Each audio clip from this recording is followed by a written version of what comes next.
A plot is underway to remove masterpieces worth millions from Britain's biggest galleries.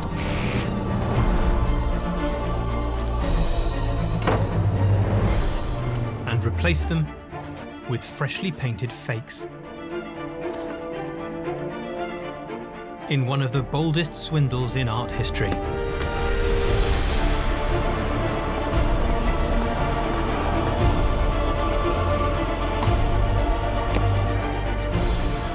The fakes will be hidden in plain sight, amongst the country's most important art collections.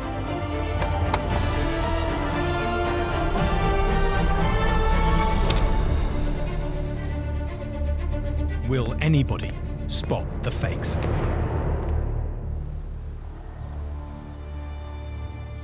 A landscape is being painted in total secrecy.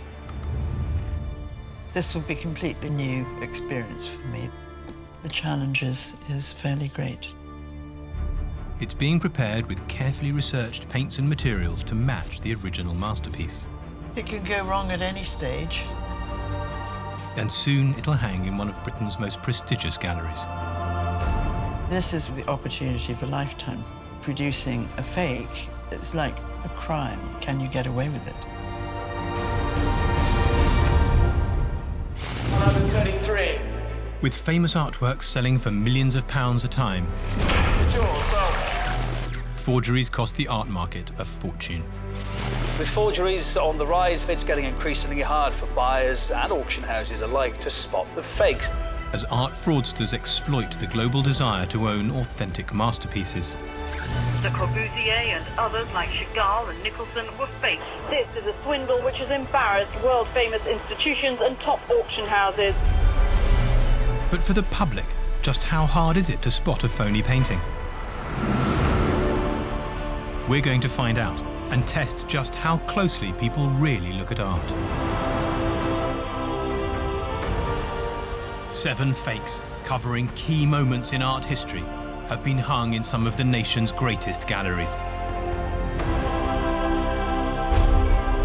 And the public have been given just 1 month to find each fake. Details is what we're looking for. Cracks in the paint. This doesn't look finished, does it? No, it doesn't. They'll need to consider what makes a masterpiece. Is this one real? I really don't know. Oh, it's gotta be real. And does it matter whether an artwork is original or not? Copying anything is just cheating. I feel a bit betrayed, to be honest. That's out of order. It takes away the worth of the original.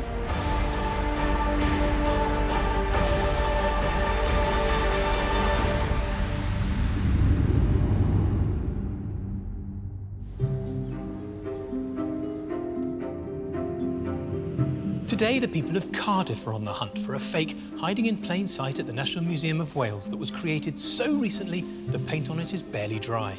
But will anybody spot it?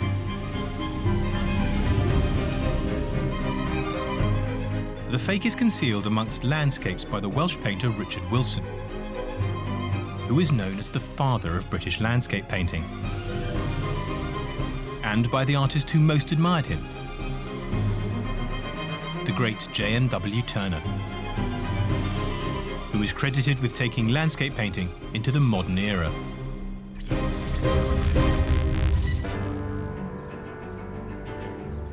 South London suburbia might be the last place you'd expect to find one of Britain's most brilliant copyists, but anybody looking around Antonia Williams's home is in for a surprise. Nobody knows what I do here. I come in and out of my private little door, and I assume that people think I'm an old pensioner.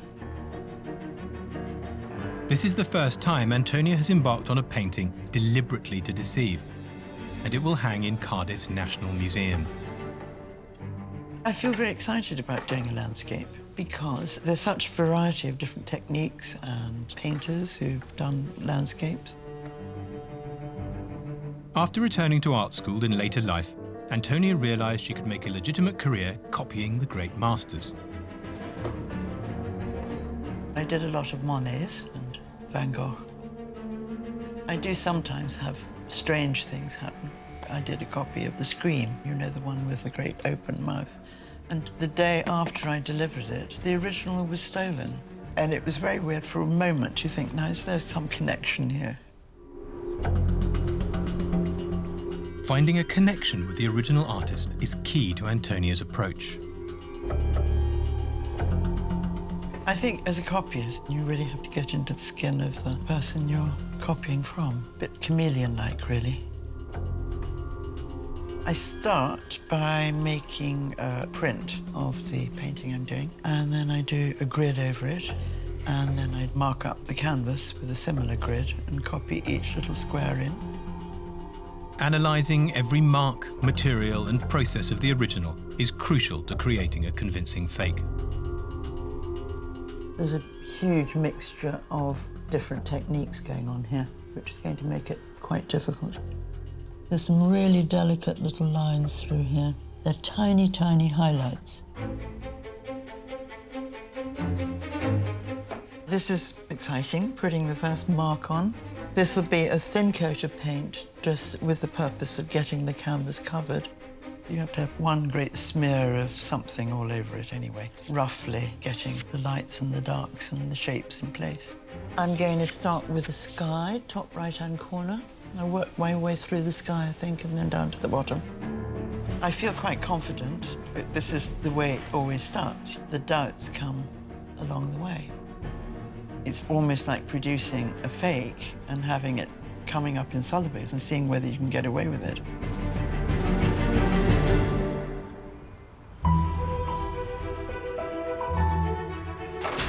At the National Museum in Cardiff, the doors are opening and the public is on the prowl to find Antonia's finished phony, hanging somewhere on these walls. You'll be jammy and get it, and I'll spend hours trying to work them out, and I'll probably get nowhere. I think that's probably true. Might we be right? Might we be wrong? Is this one the fake? We'll know. I'd like to think we'll know. One fake landscape hides among these rolling hills and roaring waves. From Wilson's paintings, which used the classical rules of composition that he brought home from Italy to rural Wales, to the works of J.M.W. Turner, who was inspired by Wilson, and in turn revolutionised British landscape painting, bringing it into the modern era. But there is one imposter lurking amongst the landscapes, and even the tiniest detail could give it away. Can you spot it? Hang on a minute. That actually looks like a blob of acrylic paint to me.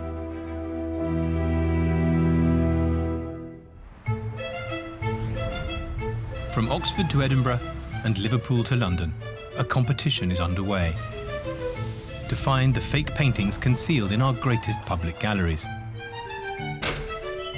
And at the National Museum Cardiff, it's hiding among landscapes by Richard Wilson and the great J.M.W. Turner. I assume it's real because I can see the paint coming out. Does that make sense? But before you can spot a fake landscape, you need to recognise the hallmarks of a real one, which is where art historian Rose Balston can help.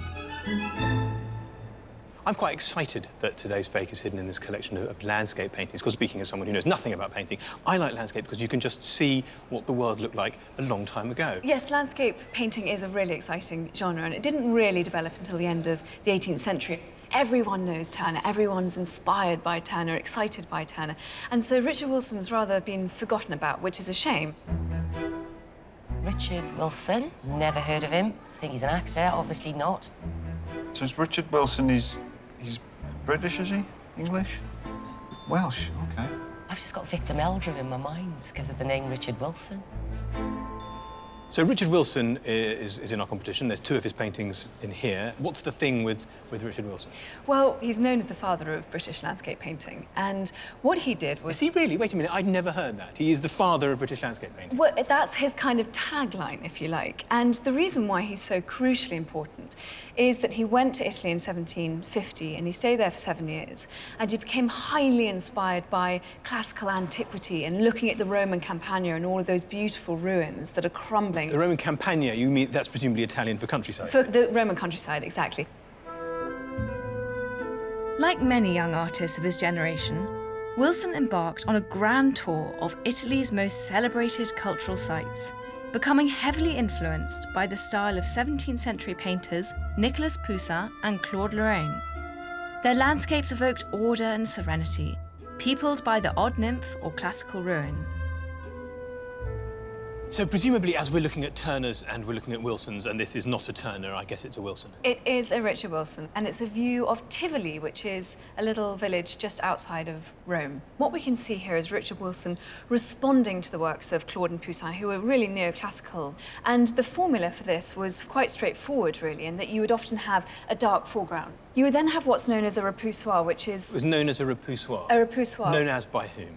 By art historians. Just everybody. You chaps together in the pub and say, oh, the repoussoir is over the top. So what does repoussoir mean? Well, it literally means to push the eye back or to push back. And we have this tree here on the right-hand side, the landscape on the left-hand side. And because they're in dark colours and because the background is much paler, it's much lighter, our eye is actually pushed back into the background, to the pale blues. And it's a way in which to allow us to explore the whole of the painting, not just focus on the foreground. Figures were another important motif to take your eye through the painting. So we can look at these guys in the foreground, and then our eye jumps back a little bit further and sees a couple of other figures in the midground, leaps back a tiny bit further to the edge of the hill. We see two more on the side of the hill. Do you know what, Rose? That's rubbish.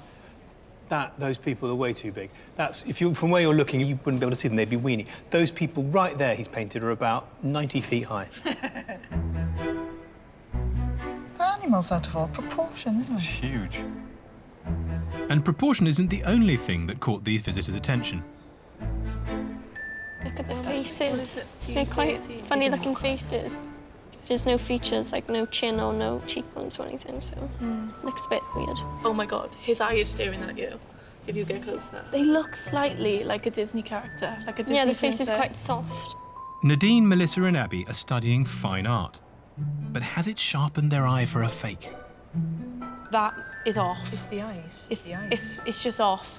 And no matter how much you look past it and look at the other stuff, that you get drawn back to it. His face is terrible. Yeah. Do you know in those days, they used to use brown paint made from ground-up Egyptian mummies, and it looks like it, doesn't it? It just looks dead. Rose and Melvin are gallery connoisseurs with a keen eye for detail. But finding the fake poses a new challenge. I've not knowingly come across a fake. I've come across a lot of things I've thought, oh, that's a load of rubbish. Oh, it's so ugly. It is so horrible. Look at it. But then, you know, there are some doubts about some pieces. I mean, the Mona Lisa went missing, didn't it, about in the 20th century? And then it was found, but was it really? Other visitors have found something familiar hiding in the Italian landscape. That could be Sugarloaf Mountain, couldn't it? Joy, we haven't got any planes like that in South. I know we haven't got the plains. The mountains in the background actually are quite representative of the Brecon Beacons, aren't they? Yes, at a distance. While most visitors are employing the power of logical deduction,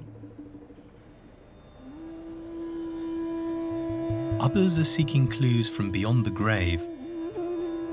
As I get closer to it there's almost like a little sense of electricity, but warmth. You get very different feelings. Psychic medium Sharon is attempting to feel her way to the fake. And I feel that maybe the picture that will be the fake, it may be even put in a frame that is old.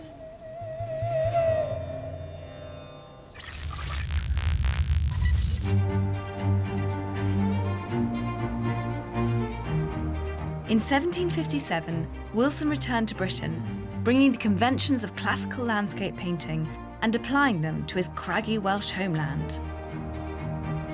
For the first time, the nation was able to see its vistas and ruins in a totally new way, suffused by golden light and peopled by the classical figures of antiquity.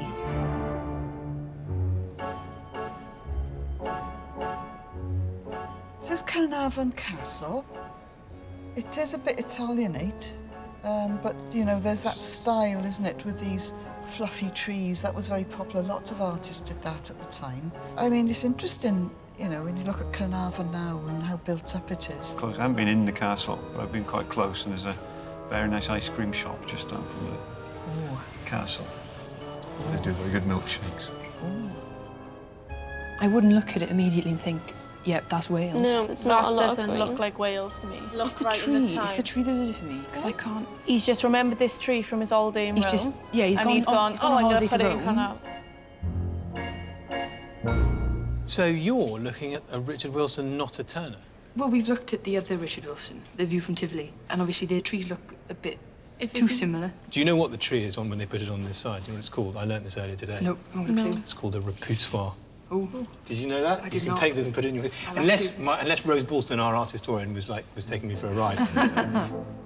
I'm gonna get my glasses out of my bag and get really up close and personal with this now. Joy is a full-time artist, but her husband John is an accountant and doesn't share her passion. I just love art. I've loved it since an early age. I spend most of my time in galleries wherever we go.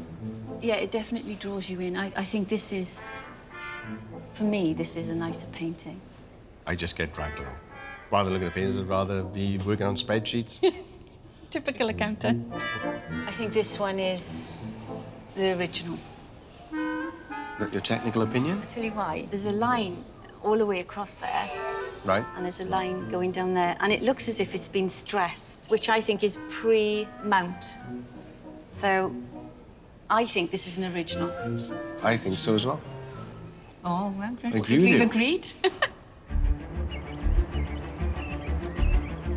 Wilson's devotion to his local landscapes and, in particular, his iconic Snowdon from Llyn Nantlle established Wales as the birthplace of British landscape painting and inspired one of the greatest artists in history to follow in his footsteps.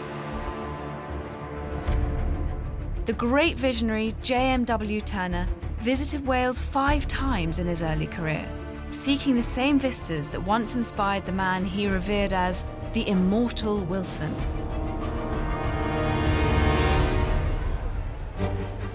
But whereas Wilson had enjoyed a classical education on his grand tour of Italy, the Napoleonic Wars left Turner no option but to stay in Britain.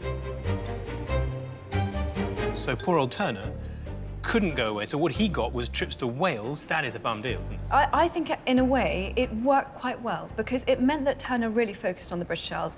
And there is no question the British Isles is a staggeringly beautiful place.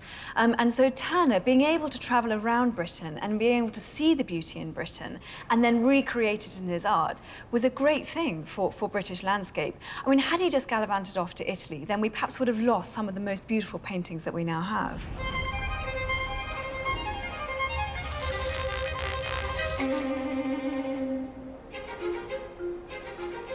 Ooh, I haven't come across this one before. I love the colours. The blues in there are lush. What do you think, Matt? Looks way too modern. About 1796. It's definitely not. Definitely not. There's no wearing on it. It could have been printed this morning. Oh, you're very adamant on this one, Matt. Yeah, I'm sure. You're sure? I'm sure. Are you? I don't think I've ever seen a turn of watercolour before. These are quite early in his career. Look at this.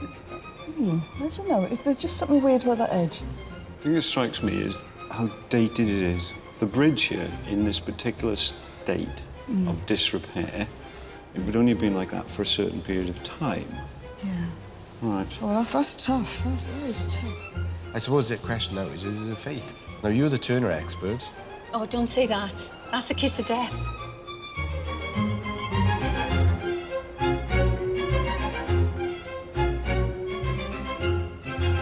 Here's a Turner so early as to be not looking much like a Turner, even to me. It does look very different, doesn't it? He was probably about 21 years old when he painted this.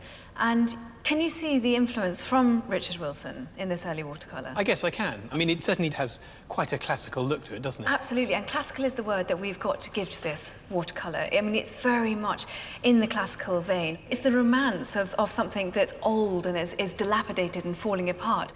He's already so fascinated in light and dark, and the power of nature as well. This was something that was going to obsess him for the rest of his career. If you were going to copper turner, would you choose to do a watercolour or an oil? I would definitely choose to do an oil because you could have so much more fun with it. You can really create this art with a great sense of abandonment. That said, you have to get into that creative mindset.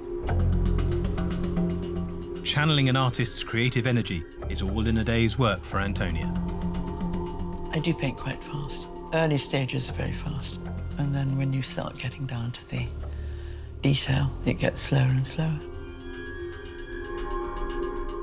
One thing about oil painting, which makes it very different from acrylic, for example, is that you're working with what's called wet into wet painting, which means that your brush marks start to merge with whatever's wet underneath, which is what gives it much more fluidity and translucency. Antonia's skills were particularly tested by a complex traditional technique. I'm going to be starting scumbles and glazes today, and that is a slightly precarious process.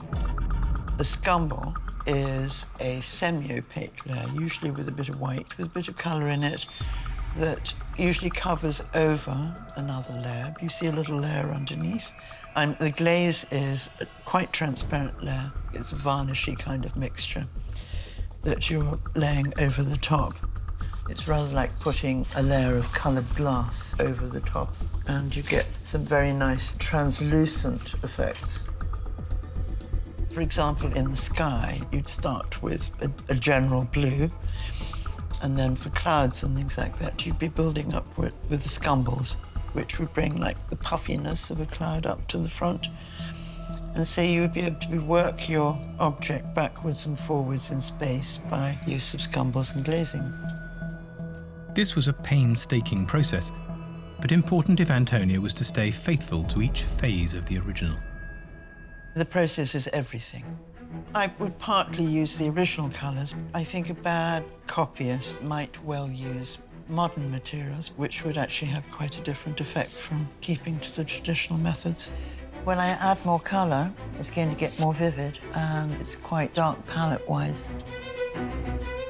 Whoops, way too bright.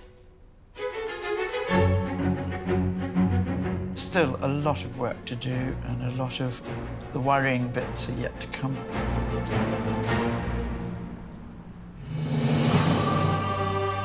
For almost a month, 7 fake paintings have been hiding in Britain's greatest public galleries. From Edinburgh to Oxford and Manchester to London. And here, at the National Museum in Cardiff, hundreds of visitors have come to see if they can spot the fake among the priceless Turner and Wilson landscapes.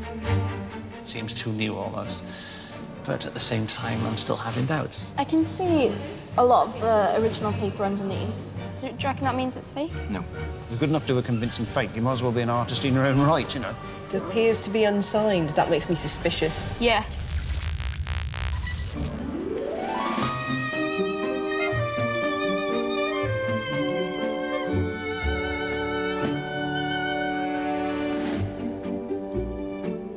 Art history graduate Lowry is hoping that years of study will lead her to the imposter.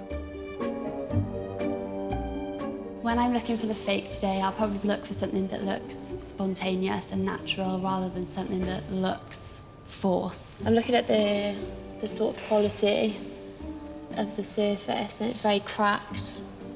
I don't think this is a fake. It's too nice. Let's get the right pair of glasses on. Tim hasn't been to art school. Something to be said for varifocals. But has a keen interest and knows what he likes.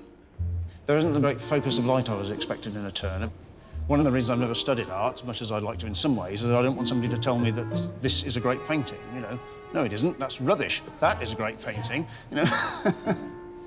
Which glasses have I got on? But Tim's noticed something not so great about another landscape. Ah.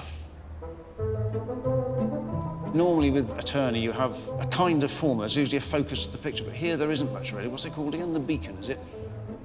I suppose it's a beacon. I don't know what else it would be, really. A jump tart gone wrong somewhere, maybe, caught in a storm and thrown off the edge of a cliff. What do you think that is? I'm guessing this is a fish or a koi carp or something. Looks like a little fish in one of those bags in the fairground that's just kind of waiting there to be picked up. He's made some mistakes there. I mean, that's not painting, that's grouting. I don't know whether he's made mistakes here, but he's certainly using a whole load of impasto. Impasto is... Impasto is where you would build up the surface of the canvas in order to be able to create a sort of three-dimensional effect. Deliberately. Deliberately, absolutely. And what Turner famously used was beeswax in order to be able to kind of build up his paint and create... Mix the beeswax into the paint. Exactly. So what would people have thought when Turner said, right, here's my latest thing, it's a really big sort of splodgy thing, I've done it mostly in porridge? Well, I mean, people would have been absolutely shocked by this kind of painting. I mean, it's impressionistic. You know, people always think that the Impressionists start in France, but actually they begin here with this great sense of loosening up of the brushstrokes, this painterly effect.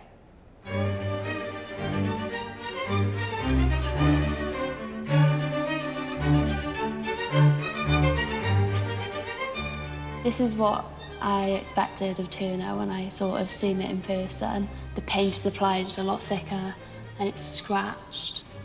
I think he worked quite quickly. I think the spontaneity would be hard to copy.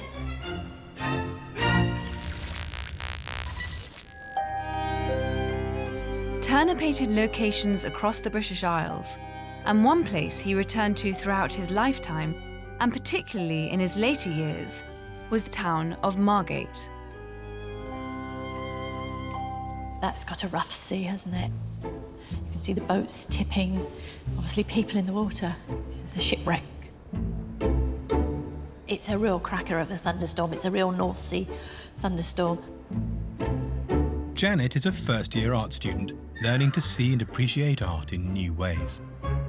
Turner seems to want to catch that absolute essence of the storm. He wants to get it over to you, that how it feels to be in a storm, the depth and the crashingness and the darkness.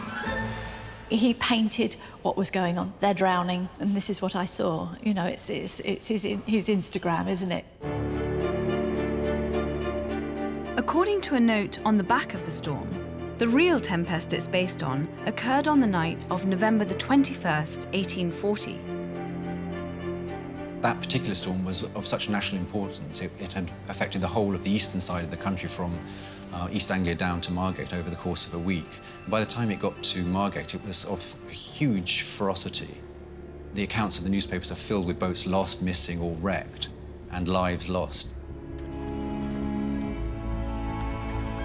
Records identify two big cargo ships, the Westminster and the Claudine, both mentioned in the papers of the time. At 5 o'clock this morning, the Westminster from Singapore, laden with 900 tons of tea, completely filled with water. About 7 o'clock, the Claudine from Madras, having lost both anchors, was in extreme peril. The decision was made to ground the Claudine upon the shore, and we now think Turner was possibly a spectator at this drama. Two preliminary sketches have been found that indicate he personally witnessed the scene. Having these pencil sketches kind of gives much greater foundation to the fact that Turner was there at Margate and he actually saw these boats on the shore. It seems the great storm and the drama that unfolded afterwards were to inspire at least two Turner masterpieces, of which the storm was the first.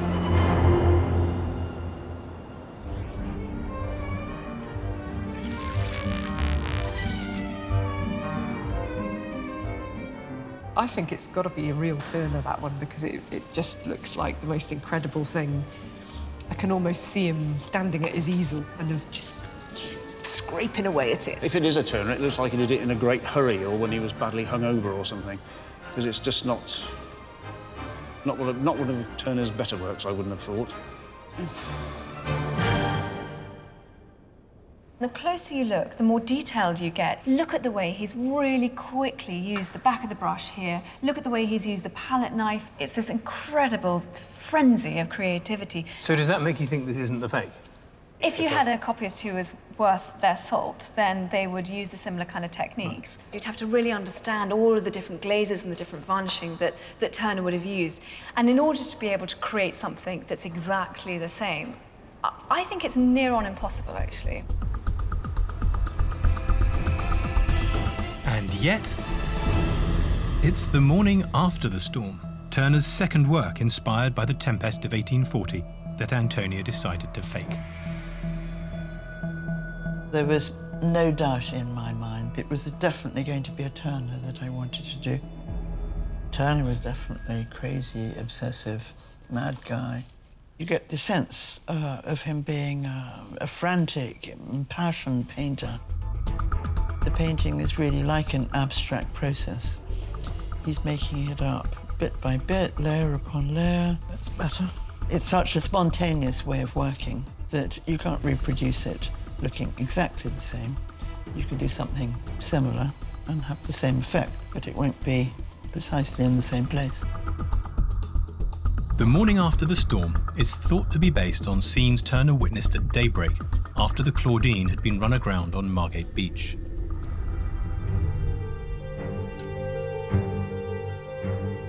The thing that makes me nervous, that I always worry about with someone like Turner, is the impasto side of it. Little things he builds up so they give their texture, you know, like masts and the sun and little bits and pieces. I bought some beeswax, which I was pleased to find because it was something that Turner used himself. So I got some, reassured that it would dry quickly, and it didn't. So I lost a day there. In order to replicate the precise texture of the oil paint on the original, Antonia needed to master the same tools and techniques used by Turner. I'm going to actually do this with a palette knife and hope for the best. Got to be quite sure that this is the right colour because I only have one shot at it. With a palette knife, I can scrape over the top. Whoops, you see that's gone wrong. Now what, now what? Turner would have carefully applied his final varnish with a brush, but Antonia gambled on a modern spray.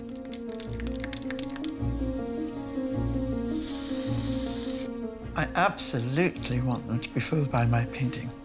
If hundreds of people go in there and they can't tell, I'd be delighted. I'd be absolutely delighted. Really looking forward to the reaction. Is it good enough? Is it good enough?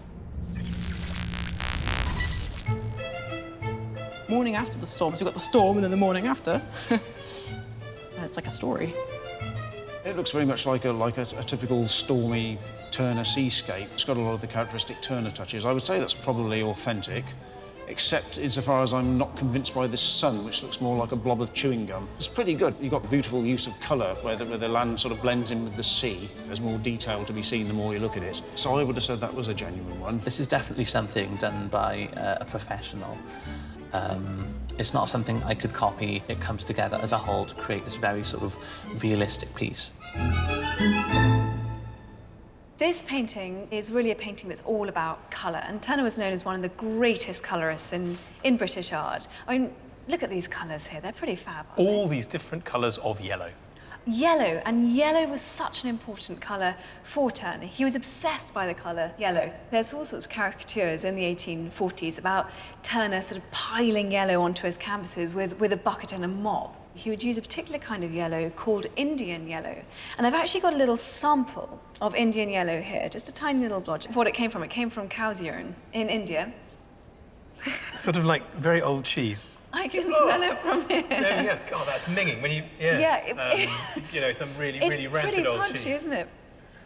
Who would have thought that 100-year-old Indian cow wee would smell bad? Do you want to give that a proper whiff? Oh my goodness, it's horrid, isn't it? It really is. I'm less sceptical about that one than I was about that one. I'm also trying to figure out the style of the painting as well, whether that would sort of give anything away. I don't know if these colours are a little too saturated to be Turner. They're a little too clear. I don't know. With suspicions running wild and time running out, how long can the fake remain hidden?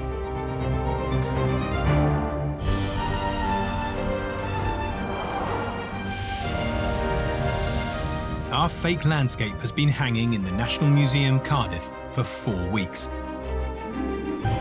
And the people of Wales have been coming here to examine the paintings in more detail than ever before. wow, look at that, look at even the figures in there. This cannot be a fake. The visitors are back to take one final look. Who's surprised if this is it?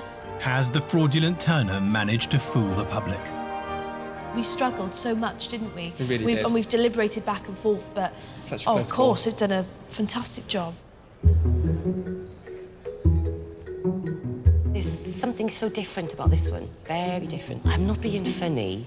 I've come out to my car before now, and I've seen that on the side of my door. I'm struggling to say that this is a work of art. The one that most people are gathering in front of and thinking is fake seems to be beacon light, and I think that's partly because they think it's rubbish. I suppose the technique here is quite powerful, isn't it? I mean, all of that really thick impasto. It just looks plasticky. To you, it's thick impasto. To them, it's kind of sploshy bird poo on the windscreen. Is that a goldfish? They ask of the beacon. Yeah. To the great unwashed like me, it does look like quite an easy one to copy. From a sort of surface point of view, you do get the feeling that it could just be done slapdash and quickly anyone could do it. But as soon as you start really looking underneath the glazes and looking at the different layers, you can begin to see that there is so much detail. And if you were just to take a square inch of that painting, you would see it was highly complex. Look at the face. It's just weird. I've also heard people talking about the Wilson and the view at Tivoli, that it's not really as good as the Carnarvon Castle that he painted. This one's so different to the other two. It's really hard. Because I don't know whether it's standing out to me because it's so bright or whether I think it's fake. I don't know. It's fun, isn't it, how you can have a gut instinct and then you can intellectualize your way away from it. So should we be trying to think our way to the fake or trusting our gut? I think the only way to do it is to look really closely at the detail, because it's the detail that actually gives the game away. This one, I'm a bit sceptical of it being a Turner. It's a bit too rigid. I'm having a lot of trouble. I think it's that one. But before the fake's revealed to the public, one final visitor has come to see it adorning the gallery wall. Our copyist, Antonia, has arrived incognito, wondering if her work has been spotted. What do you think? Do I think? Yeah. In terms of which... Which do you think? And she's not afraid to try and tip the balance in her own favour. This one would be really difficult to do, though, wouldn't it be? It would. Look, here's the quality Yeah, of the paint. absolutely. This one, look, the figures don't look a bit... You know, they don't look very well painted, do they? Yeah? Are you the culprit? No, no, no, no. I'm just like you. No, I'm just like you. No, no. So here we are in this gallery with all the Turners are all up there.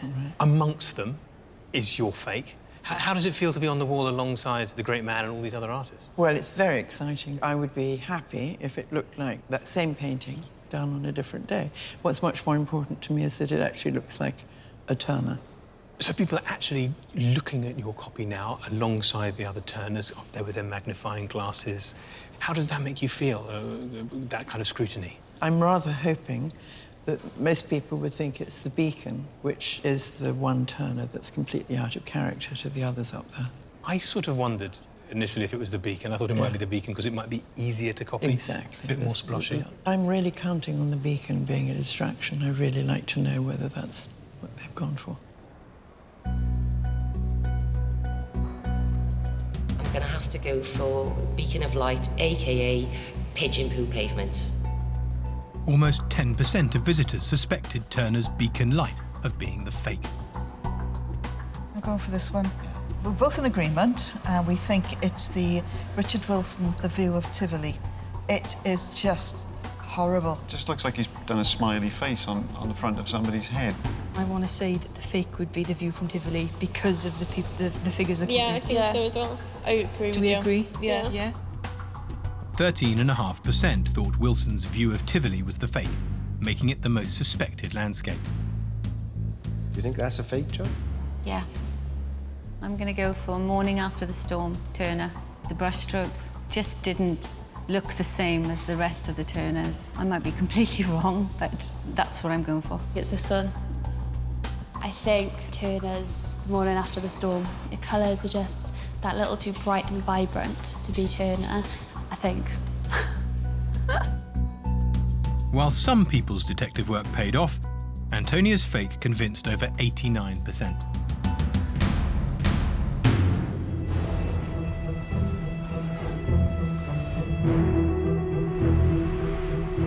The fake has done its job. And now it's time for Turner's original The Morning After the Storm to reclaim its rightful place in the museum.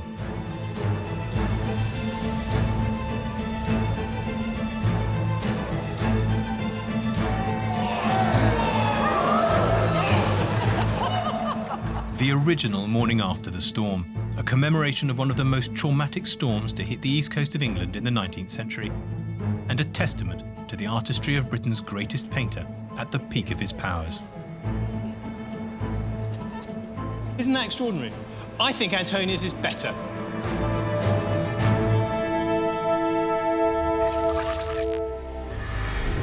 But can a copy ever compare to the original?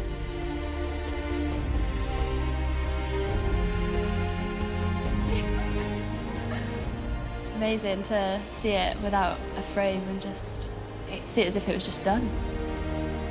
The public now has the chance to examine the details that separate the masterpiece from the sneaky imposter. That is a cracking copy. Fair dues. I reckon I could grab this and run now. Not sure any of you could catch me. Well, you were right. It's the colours, John. Yeah. It's the colours that did it for me. Well done. Thank you. I better buy the drinks then. So obvious now. I didn't agree when you chose the other one. And I just let you go. Well, you're going to change your mind now. It was obvious. I feel like a fool. Yeah, we'll never show our face to the union again. No. So for you, who actually knows Turner and cares about the brushstrokes and the impasto and the originality, what's it like seeing the original come back in the room? Well, it's fabulous. I mean, not least because we can actually explore that canvas. We can really see the layers of paint when you look closely. Turner's quite a difficult fellow to fake, really. Were you impressed with the way Antonia managed to pull it off? Yeah, I really was. I mean, I think you've got to be pretty punchy to be able to replicate Turner. You've got to get into his mindset. You've got to really understand his technique, his brushstrokes. Definitely going to go to bed happy tonight. My degree has counted for something. Wilson's Welsh landscape painting kick-started a new genre within British art and inspired a young Turner to revolutionise the way painters responded to the world around them, bringing landscape painting into the modern era.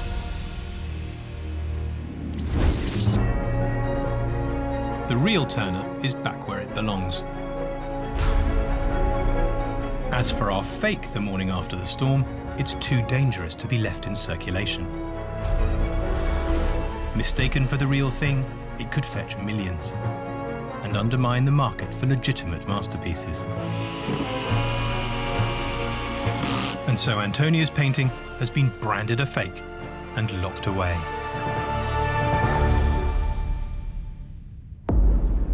Next time, the hunt is on, as we chase down the fake in Liverpool. Struggle for life.